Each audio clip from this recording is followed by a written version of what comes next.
Kalimantan.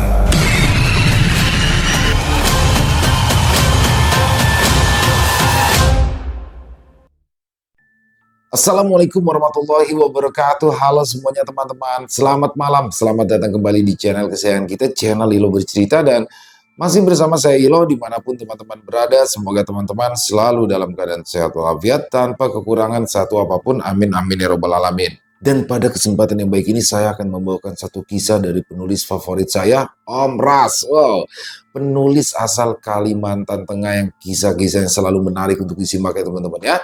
Tapi sebelum kita masuk ke dalam kisahnya, buat teman-teman yang mungkin belum subscribe channel Ilo Bercerita, yuk bisa diklik dulu tombol subscribe. Jangan lupa lonceng notifikasinya juga dinyalakan agar teman-teman selalu mendapatkan notifikasi dari konten-konten yang akan kami upload selanjutnya. Dan untuk channel Ilo Bercerita kami upload setiap hari teman-teman, setiap malam jam 9 malam waktu Indonesia bagian Barat. Oke, gak pakai berlama-lama lagi, pasti udah gak sabaran kan untuk masuk ke dalam kisahnya. Kita langsung saja masuk ke dalam kisahnya, kita menuju ke Kalimantan Tengah. Kalimantan Tengah, sekitaran tahun 2023. Liburan akhir semester yang ditunggu-tunggu pun tiba. Mereka yang sudah merencanakan liburan terlihat bersorak kegirangan. Sama halnya dengan yang Sri, Rahma, Adi, Rehan, dan Vito rasakan, kelima sahabat itu sudah merencanakan untuk liburan ke Kalimantan Tengah. Tepatnya di salah satu desa yang berada di Kabupaten Burung Raya. Kabupaten Burung Raya sendiri terdiri dari 9 kelurahan, 10 kecamatan, dan 116 desa. Dan dalam kisah ini, terkhusus desanya sengaja tidak disebutkan karena mereka masih ada hingga kini. Wih, akhirnya libur juga kita, kata Sri tersenyum lebar. Berarti, jadi kita kan pergi ke rumah Rama, tanya Adi. Jadilah, kan itu sudah kita rencanakan dari lama, jawab Rama. Tapi sudah diizinkan orang tuamu kan, Mah? Tanya Rehan. Sudah, orang tuaku malah senang kalau kalian datang. Katanya sekali-sekali anak kota main ke pelosok, biar nambah pengalaman, jawab Rama. Asik, mantap, kata Adi. Jadi kapan kita berangkatnya? Kata Rehan lagi. Gimana kalau lusa? Usul Sri dengan raut wajah antusias. Setuju? Oke, jadi kita berangkatnya lusa. Hari ini dan besok kita beres-beres, kata Adi. Siap, sahut Sri, Rama, dan Rehan bersamaan. Vito, kok kamu diam aja sih? Sakit gigi kah? Tanya Rehan, seraya menatap Vito yang sedari tadi hanya diam saja. Kayaknya aku nggak bisa ikut deh. Soalnya abahku kemarin bilang, kalau liburan ini kami mau pergi ke Kalimantan Timur, ke rumah nenek yang lagi sakit. Gak seru deh kalau kamu gak ikut, Toto, kata Adi. Ya mau gimana lagi, keluarga kan tetap yang lebih utama. Masalah liburan bareng kita bisa rencanakan ulang lagi, kata Rahma yang langsung disetujui oleh teman-temannya. Maaf ya guys. Iya gak apa-apa, kata teman-temannya serentak. Vito merupakan anak tertua dari 2 bersaudara. Adik perempuannya berusia 8 tahun, ibunya asli Kalimantan Selatan, sementara ayahnya berasal dari Kalimantan Timur. Sementara Rehan adalah anak tengah dari 3 bersaudara. Dia memiliki kakak perempuan yang sedang berkuliah dan adik laki-laki yang masih duduk di bangku sekolah menengah pertama. Rehan sendiri tidak pernah keluar daerah sejak kecil hingga saat ini. Kalau Sri, dia merupakan anak tunggal, namun kedua orang tuanya bercerai. Ibunya yang merupakan orang Jawa sudah lama kembali ke tanah Jawa, dan saat ini Sri hanya tinggal bersama ayah dan neneknya yang asli orang Kalimantan Selatan. Untuk Adi, dia sama seperti Sri, namun yang membedakan orang tua Adi masih ada di Kalimantan Selatan, tapi sudah lama pisah rumah, dan ayahnya juga sudah mempunyai istri baru. Dan saat ini, Adi ikut dengan ibunya yang merupakan seorang guru di sekolah SMA tempat mereka bersekolah saat ini. Sedangkan Rahma, dia merupakan anak tertua dari dua bersaudara, adiknya laki-laki dan masih berumur 9 tahun. Ayahnya asli Kalimantan Tengah, sedangkan ibunya asli Kalimantan Selatan. Saat ini, dia bersekolah di Kalimantan Selatan dan tinggal bersama tantenya. Setiap libur, ia selalu pulang ke Kalimantan Tengah ke kampung halamannya. Di hari dan waktu yang sudah ditentukan, pagi-pagi sekali, Sri, Adi dan Rehan sudah datang ke rumah tantenya Rahma.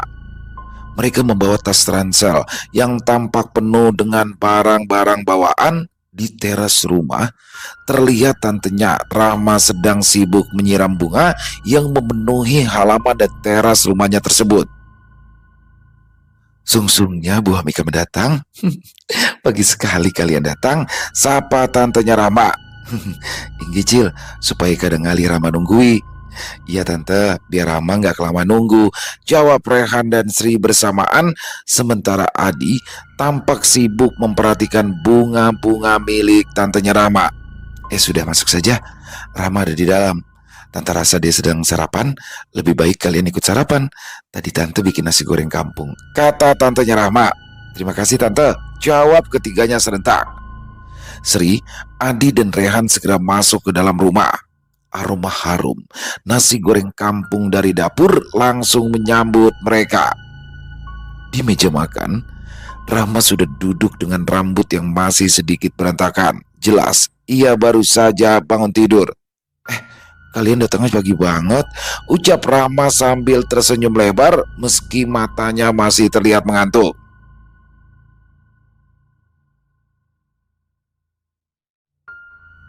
Iya, kami sengaja biar bisa berangkat lebih awal ke Kalimantan Tengah, jawab Adi sembari menaruh ranselnya di sudut ruangan.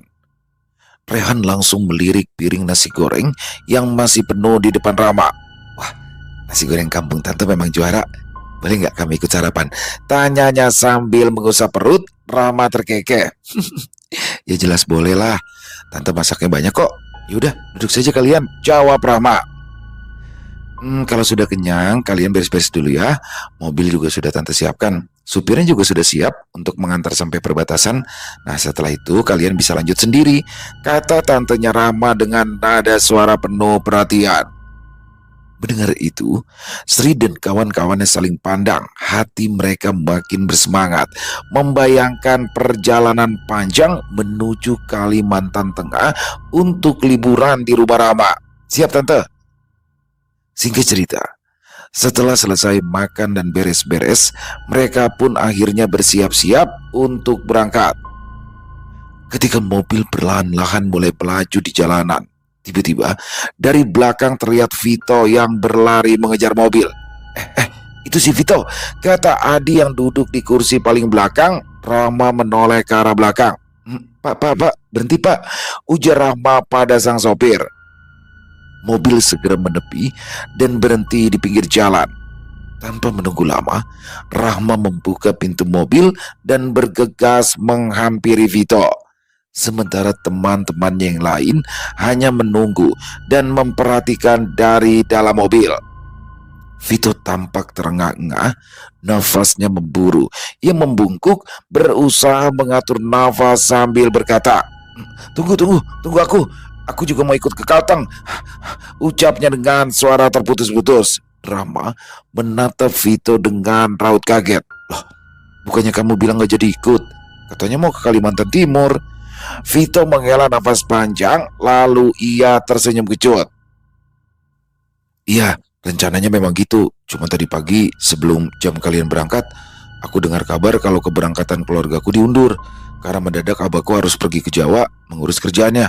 Jadi aku masih punya waktu buat liburan bareng kalian, kata Vito. Setelah mendengar jawaban dari Vito tersebut, Adi, Rehan dan Sri langsung bersorak kegirangan. Perjalanan pun akhirnya dilanjutkan. Rehan duduk di depan bersama sopir, Rahmat dan Sri duduk di kursi tengah.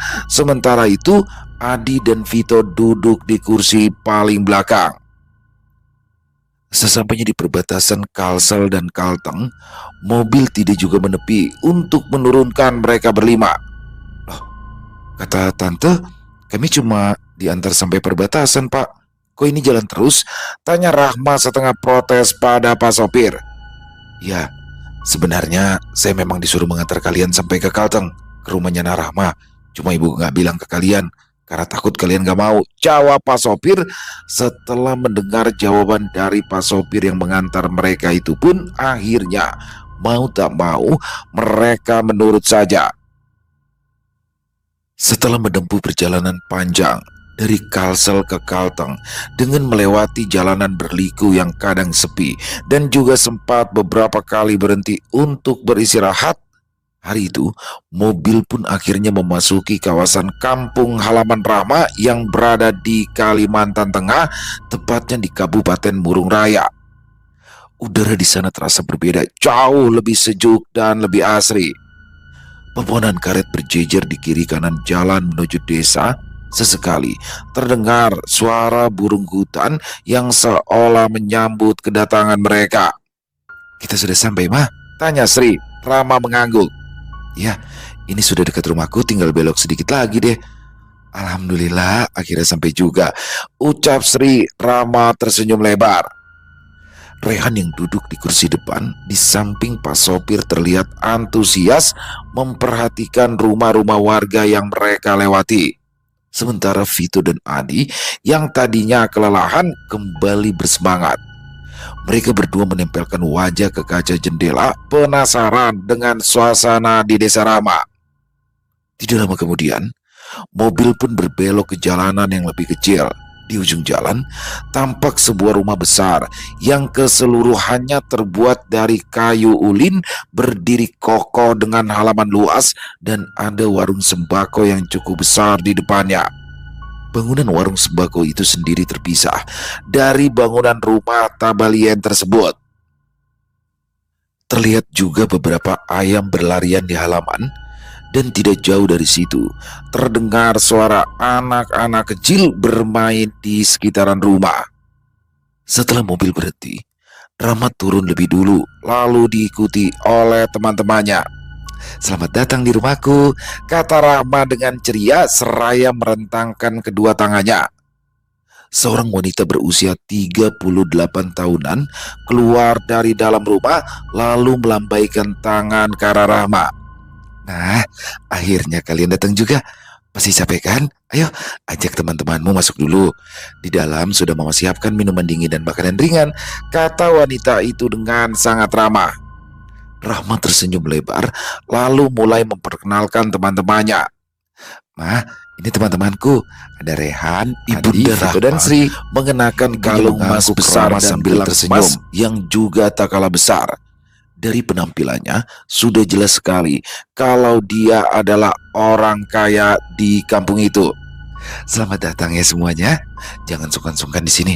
Anggap saja rumah sendiri ya. Terima kasih tante, kata Sri, Rehan, Vito dan Adi bersamaan. Iya sama-sama. Ayo ayo masuk, kata Ibunda Rama. Sri berjalan mengikuti Rahma dan teman-temannya yang lain menuju ke dalam rumah sambil sesekali meregangkan tubuhnya yang pegal.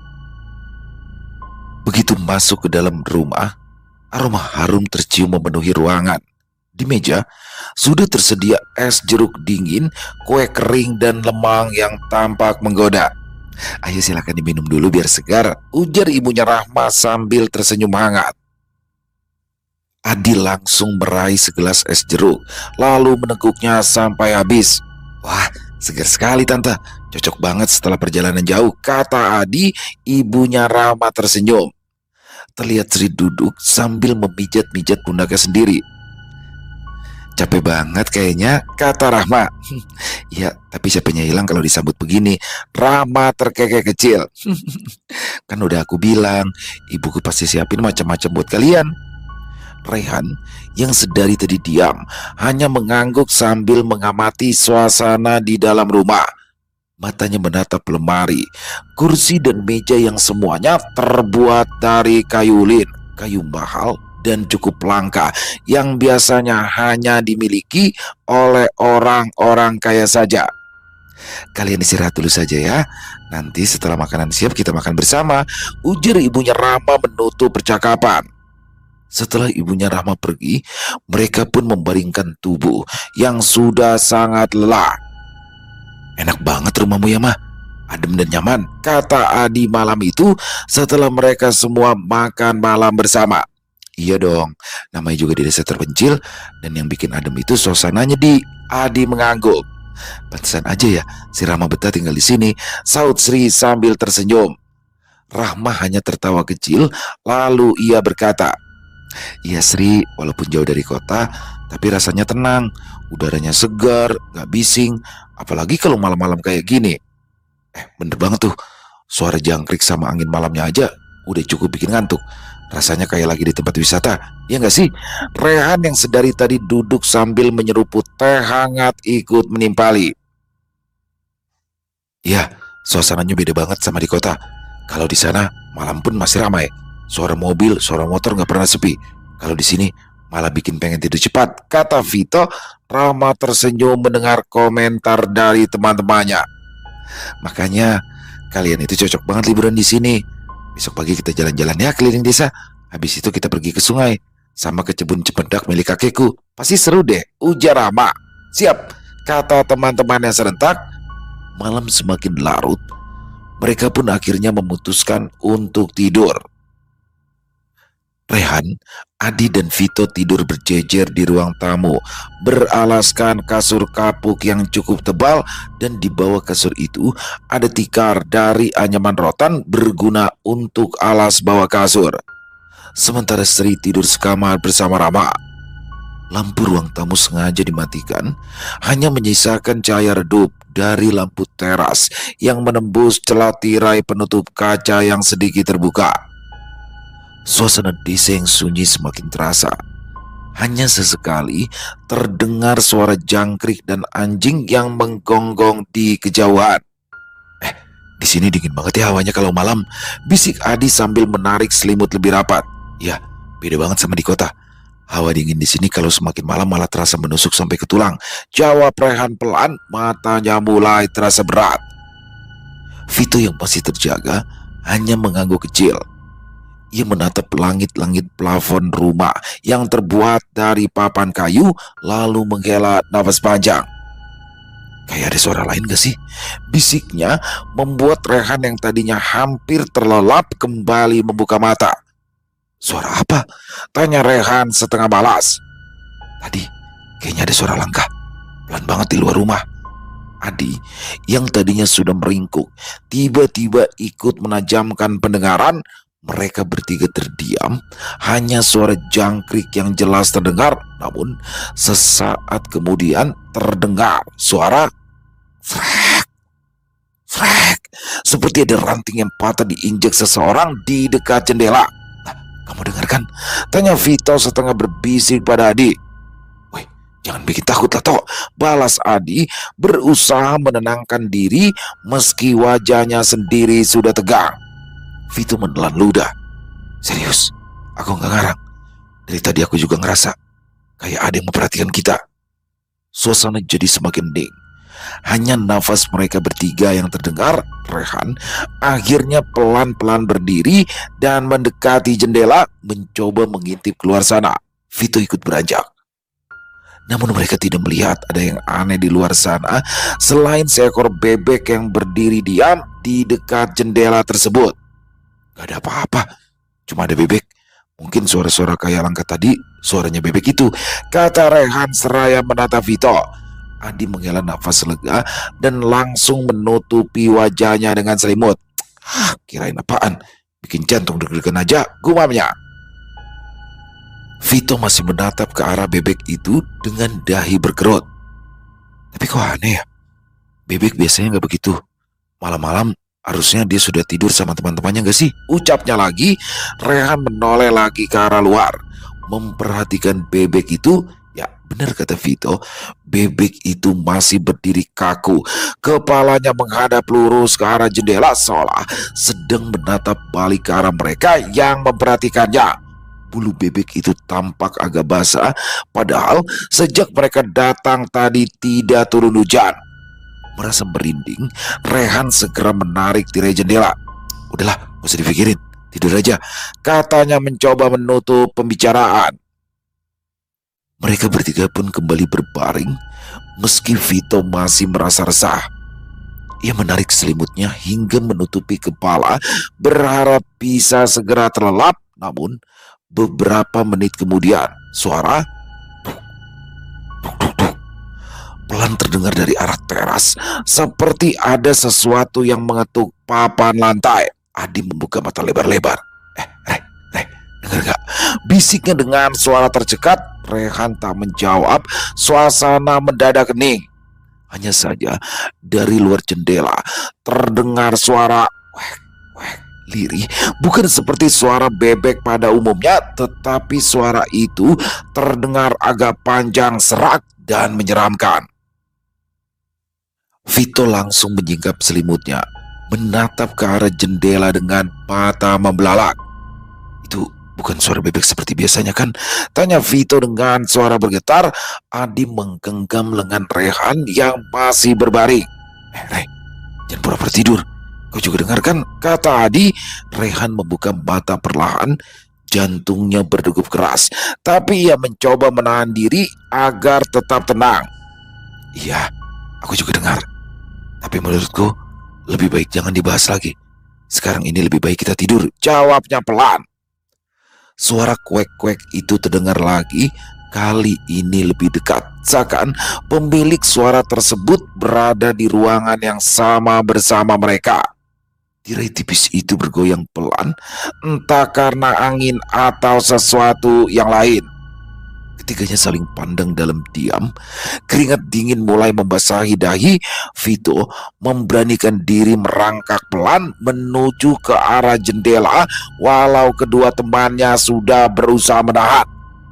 "Vito, jangan didekati," kata Adi panik. Tapi Vito tetap maju. Dengan tangan bergetar, ia menyibakkan tirai sedikit, membuat celah yang hanya cukup untuk mengintip keluar.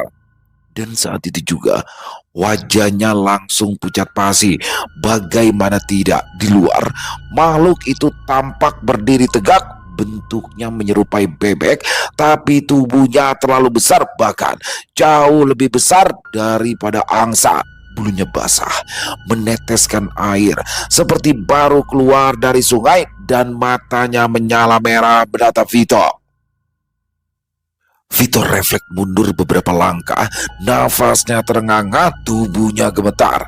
Rehan dan Adi yang melihat itu langsung bangun. "Tok, kenapa Tok? Kenapa?" tanya keduanya bersamaan. Bukannya menjawab, Vito langsung kembali ke arah kasur, menyelimuti seluruh tubuhnya dan meringkuk di balik selimut. Rehan dan Adi berpandangan, lalu segera melakukan hal yang sama dengan Vito, yakni menyelimuti seluruh tubuh mereka. Keesokan paginya, 5 sekawan itu pun sudah bangun dan duduk-duduk santai di teras dapur rumah Rahma yang menyuguhkan pemandangan kebun karet di kejauhan. Tidak ada yang membahas hal menyeramkan yang Vito, Adi, dan Rehan alami semalam. Mereka seolah sudah lupa atau memang menganggap apa yang terjadi semalam hanyalah bagian dari mimpi buruk yang terasa begitu nyata, sehingga membuat mereka tidak ada keinginan untuk menceritakannya kepada Sri dan juga Rahma. Terlebih lagi, mereka tidak ingin merusak hari indah itu dengan cerita menyeramkan semalam. Habis sarapan kita jalan-jalan yuk, mau lihat sungai," kata Rahma. "Di sana airnya jernih banget," kata Sri penuh semangat. Rahma mengangguk setuju. "Iya, sekalian aku akan ajak kalian ke kebun. Bagus banget tahu kalau pagi ini." Vito, Sri, Adi, dan Rehan tersenyum mengangguk. Sarapan pagi itu ada garut bilungka, karai, kalau dalam bahasa Banjarnya, mentimun dalam bahasa Indonesia. Ikan asin goreng dan tak ketinggalan sambal acannya. "Wih, mantap, menu-menu khas desa banget sih ini," kata Adi. Ditambah makanan sambil melihat pemandangan begini, ngabisin 2-3 piring nasi nggak akan terasa, ujar Rehan menimpali. Selesai makan, mereka pun bersiap-siap untuk pergi. "Kamu bawa tas kan, Di?" tanya Sri. "Ya, daripada pakai plastik ditenteng-tenteng begitu," jawab Adi sambil menatap plastik berisi pakaian yang Sri bawa. Kalau gitu aku nitip sama kamu aja ya.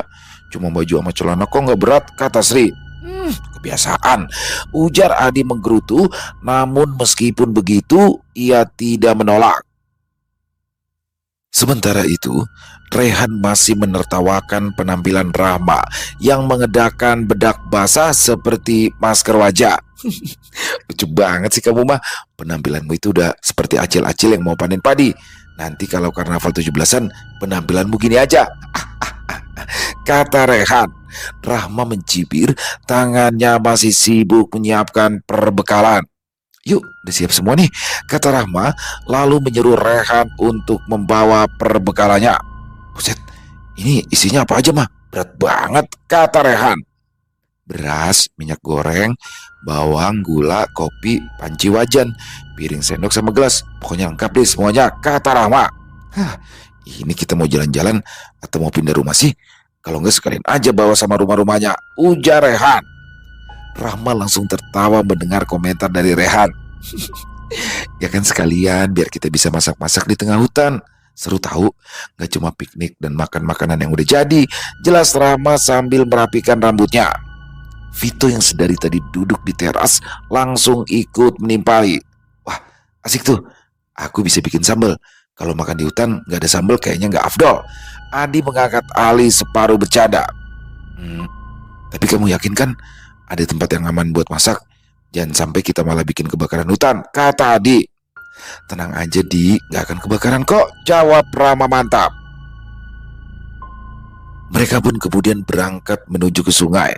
Di situ ternyata airnya cukup jernih. Rama mengajak mereka menuruni tangga lempang yang mengarah ke Lanting. Di situ ada jis atau perahu mesin. "Ini serius? Kita naik itu?" tanya Vito seraya menatap Rama yang sudah lebih dulu naik ke dalam jis. "Iya, aku yang bawa. Kalian tenang aja deh," jawab Rama. "Rama, serius? Kamu bisa bawa jukung pakai mesin gitu?" tanya Sri. "Ini bukan jukung, Sri. Ini itu jis. Ukurannya aja lebih besar dari jukung. Aman kok ini. Ayo cepat naik," kata Rama. Akhirnya satu persatu dari keempat temannya itu pun naik. "Di, lepasin talinya," perintah Rama pada Adi yang memang duduk paling depan. Adi beranjak, lalu melepaskan tali jis tersebut dari paku yang berbentuk huruf O. "Dorong pakai pengayuh atau dayung guys, biar agak jauhan dikit dari Lanting," kata Rama. Teman-temannya menurut tanpa membantah sedikit pun. Setelah agak jauh dari Lanting, Rama pun menghidupkan mesin jis tersebut, membuat teman-temannya langsung menoleh ke belakang. "Wih, hebat kamu mah," puji teman-temannya. "Ini udah biasa kali di sini. Tuh coba lihat, anak-anak sekecil itu aja bisa. Masa aku enggak?" ujar Rahma seraya menunjuk ke arah jis lain yang dikemudikan oleh seorang anak laki-laki. Anak itu berdiri sambil memegang tuas jis yang terbuat dari kayu panjang.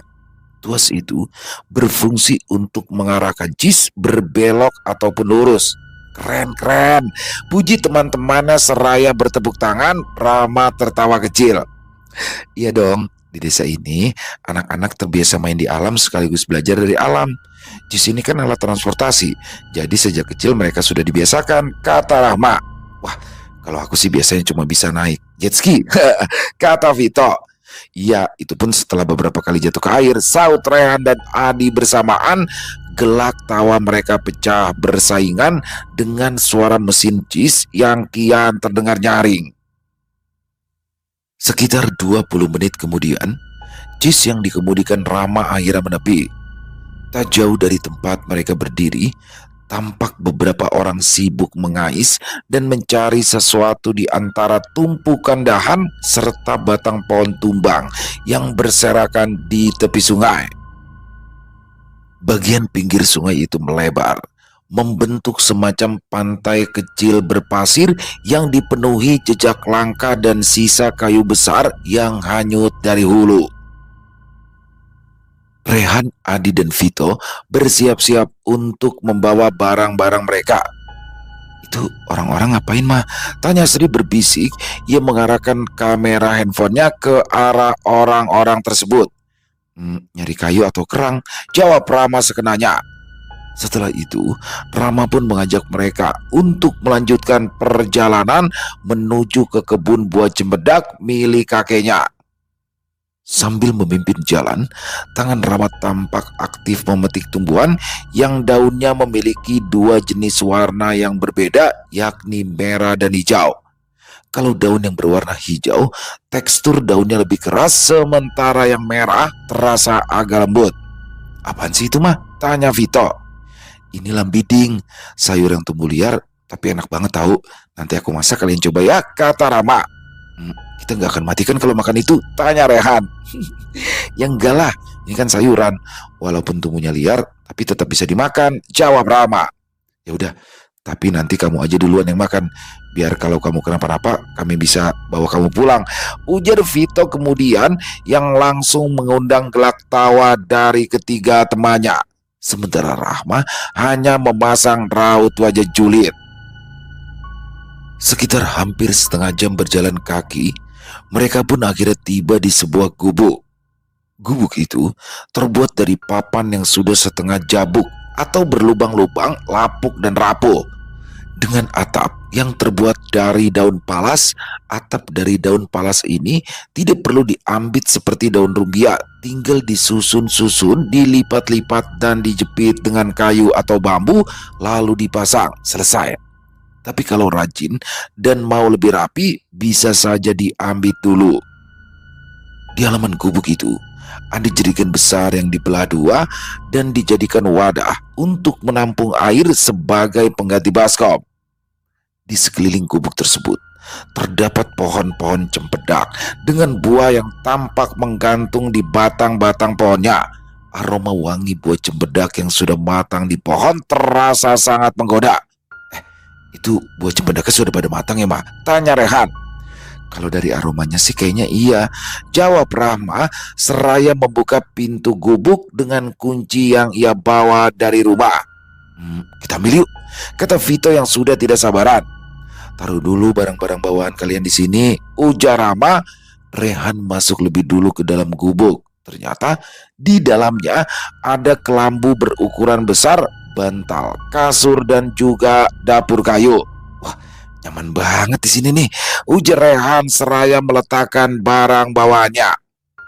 Adi dan Vito segera menyusul masuk. Keduanya terlihat kagum.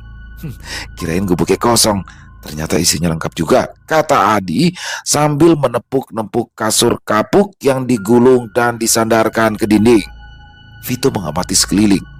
Wah, ada dapurnya juga, ujar Vito dengan jari telunjuk menunjuk ke arah dapur kayu bakar. Sementara matanya menatap Sri dan Rama yang masuk paling akhir. Iya, ini gubuk peninggalan kakekku. Meski udah tua, tapi masih sering dipakai kalau lagi ada keluarga yang menyadap karet ataupun berburu kancil di sini, ujar Rama. Berarti malam ini kita tidur di sini kan? Tanya Sri memastikan. Rama mengangguk. Iya, tapi jangan heran kalau nanti malam terdengar suara-suara aneh dari luar. Ya namanya juga di tengah hutan. Yang penting jangan disauti dan jangan dipedulikan. Cuek aja kalau mendengar suara-suara aneh ya, kata Rama. Teman-temannya saling pandang. Adi langsung bergidik ngeri. Bulu kuduknya tiba-tiba merinding. Aku udah download film seru, animasi action buat nanti malam. Kita nonton sama-sama ya, kata Rama lagi mengalihkan topik obrolan. Terus jadi kapan, mah, kita petik buah cempedak ya? Tanya Rehan. Ayo kita petik. Habis itu kita mancing ikan seluang di sungai buat lauk makan nanti sore. Sama nyari usi atau tutut untuk dibawa pulang besok. Usi dimasak rica-rica, enak banget, kata Rama ceria. Oke, sahut teman-temannya tak kalah ceria. Setelah teman-temannya keluar, Rahma pun kemudian menutup pintu gubuk lalu menuntun teman-temannya ke arah pohon cempedak yang berbuah paling banyak. Setiap buah cempedak yang ada di pohon itu, ia tekan-tekan dengan jari sebelum kemudian memotong tangkai buah tersebut dari pohonnya. Setelah mendapatkan beberapa buah, Rahma pun kembali ke gubuk. Lalu kemudian mengajak teman-temannya untuk memetik buah-buahan yang beberapa meter berada di belakang gubuk. Dengan cekatan, Rahma menaiki pohon tersebut, lalu kemudian memetik beberapa buah yang tampak berwarna oranye kecoklatan. "Tangkap buahnya ya, jangan sampai jatuh ke tanah. Ini sudah matang," teriak Rahma dari atas pohon. "Oke," jawab Adi, Rehan, dan Vito bersamaan.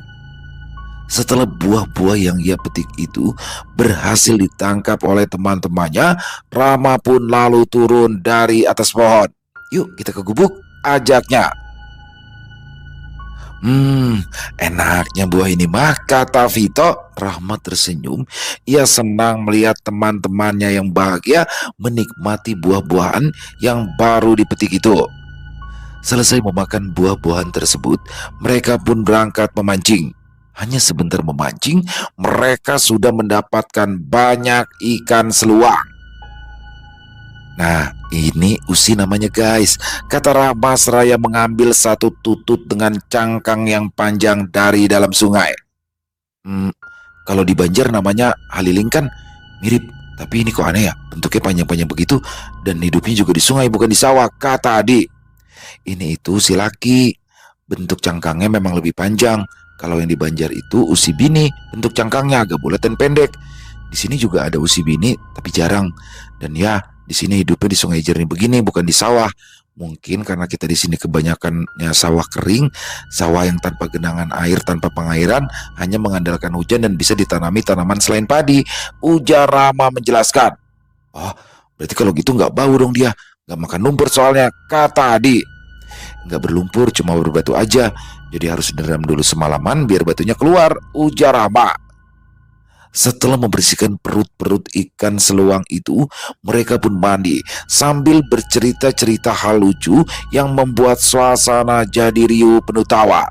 Tidak ada cinta-cintaan di antara mereka, yang ada hanya rasa persahabatan dan saling menjaga satu sama lain seolah mereka sudah seperti keluarga sendiri. Selesai mandi, mereka lalu kembali ke gubuk. Sri dan Rama segera masuk ke dalam untuk mengganti pakaian basah mereka dengan pakaian yang kering. Sementara itu yang lain menyiapkan kayu bakar. Setelah selesai berpakaian, barulah ketiga temannya ikut masuk ke dalam gubuk. "Sri, kamu goreng ikannya ya.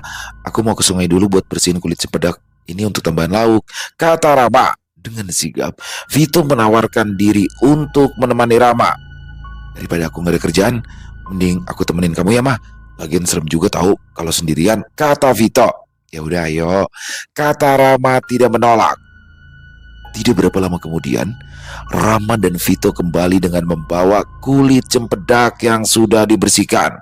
Dibuang kulit luarnya yang berduri tumpul, lalu kulit cempedak tersebut dibaluri dengan penyedap rasa atau roiko, kemudian digoreng. Selanjutnya, Rama pun menyiangi sayur lambidingnya untuk nantinya direbus. Namun saat direbus, belum juga mendidih, air rebusan daun lambiding itu sudah berubah warna menjadi warna merah darah. Melihat hal itu, Rama langsung mengangkat wajan yang ia gunakan untuk merebus lambiding tersebut, lalu membuangnya ke tanah. Teman-temannya kebingungan melihat tingkah Rama yang tiba-tiba seperti itu, padahal sebelumnya ia yang mencari sayur tersebut dengan sangat bersemangat. "Loh, kenapa dibuang?" tanya Sri. "Enggak, aku nggak berani makannya," jawab Rama gugup. "Loh, kenapa? Kota kamu enak. Pasti ada yang meninggal di desa," gumam Rama. Rehan, Adi, Vito, dan Sri yang mendengar gumaman Rama itu saling pandang. "Kenapa sih, Ma? Kok tiba-tiba bilang ada yang meninggal?" tanya Adi. Rama menarik nafas panjang, lalu kemudian menatap satu persatu teman-temannya. "Di daerah kami ini ada manusia jadi-jadian. Kami menyebutnya Panguluh. Setiap ada yang meninggal, mereka akan berbondong-bondong mendatangi rumah atau kuburan orang yang meninggal itu. Dan mereka akan berpesta di sana sambil menikmati mayat segar yang baru saja dikubur. Bukan hanya mayatnya, air bekas memandikan mayat itu pun juga akan mereka minum, kalau tidak segera dibuang. Asal kalian tahu, Pangulu itu bisa berubah atau merasuki hewan ataupun tumbuhan. Dan salah satunya lambiding itu tadi. Bukan cuma warnanya yang berwarna semerah darah, tapi baunya juga amis seperti amis darah, kata Rama. Coba lihat, kuahnya mengental, persis seperti darah kan? Ujar Rahma lagi seraya menunjuk ke arah sayur lambiding yang ia buang ke tanah tadi. Iya ya, kok bisa gitu ya? Ujar Adi seraya merapatkan tubuhnya pada Vito. Tanpa mengatakan apa-apa, Rama lantas menutup pintu gubuk dan menguncinya. Mereka semua saling berpandangan. Rasa lapar yang sebelumnya mereka rasakan mendadak hilang. Suara hewan-hewan yang tinggal di dalam hutan mulai terdengar bersaut-sautan seolah menyambut malam yang sebentar lagi akan datang. Kita makan aja dulu yuk, biar gak tegang-tegang banget lah, usul Adi yang langsung disetujui oleh Rehan dan Sri. Akhirnya mereka pun bersiap-siap untuk makan dengan lauk ikan goreng yang diulek dengan sambal. Adi juga mandai goreng. Meskipun menunya sederhana dan suasananya sedikit menegangkan, tapi mereka tetap berhasil menghabiskan satu panci nasi. Setelah selesai makan, mereka pun melanjutkan malam dengan menonton film animasi action dari handphone Rama.